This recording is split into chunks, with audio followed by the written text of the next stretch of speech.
Day 2 of Vibrant Gujarat Summit in the Gift City took centre stage with a slew of investment announcements. Yash and Jude standing by to wrap up the action. From big-ticket investments in the manufacturing sector, Vibrant Gujarat saw a marked shift towards global finance and IT. The Gift City. Finance Minister Nirmala Sitharaman spoke about how Gift City has become a gateway to global financial institutions. NSE CEO Ashish Kumar Chauhan spoke about how Gift City could well do a Hong Kong for India's fintech ecosystem. NVIDIA, in partnership with Yota, is all set to establish its AI data center in India's very own global finance city. Currently, in the IFSC, we have 3 exchanges, including International Bullion Exchange.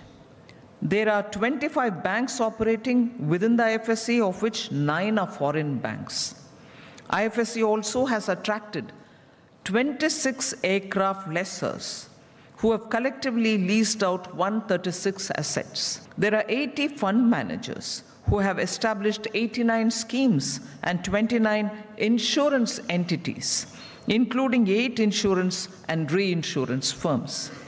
8 ship leasing entities have commenced operations here.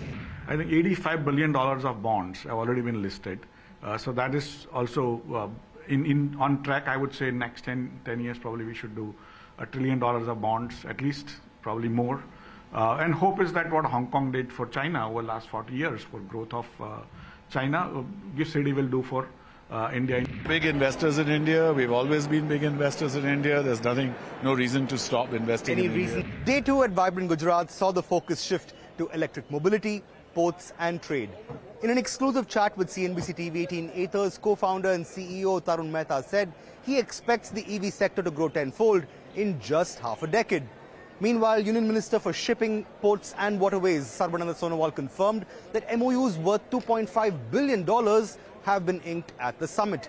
And in keeping with trade, there's some good news for that long-awaited India-UK free trade agreement. Our current market of about 8-9 lakh units electric two-wheelers should grow to about 1.2 crores in the next 5 to 6 years. This has never happened in automotive or any manufacturing sector, that like almost 10x growth in like 5-6 years. So I think there's going to be a race to establish new capacity over the next 5 years.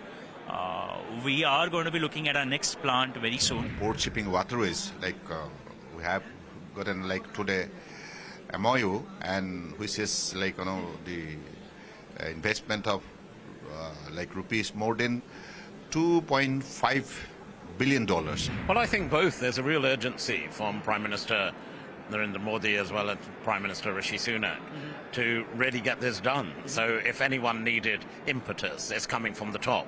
So I think that provides a horizon. And as I said, it's always good to have certain things to look at. There's an election coming up in India, in the UK, and it's good to get these things done before. And that pretty much sums up Day 2 at Vibrant Gujarat.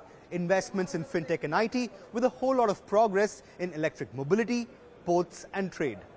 But there might be more on offer, with sustainability and MSMEs being the key themes for the final day. With Jude Sanit in Gandhinagar, this is Yash Jain. Well, the action from Vibrant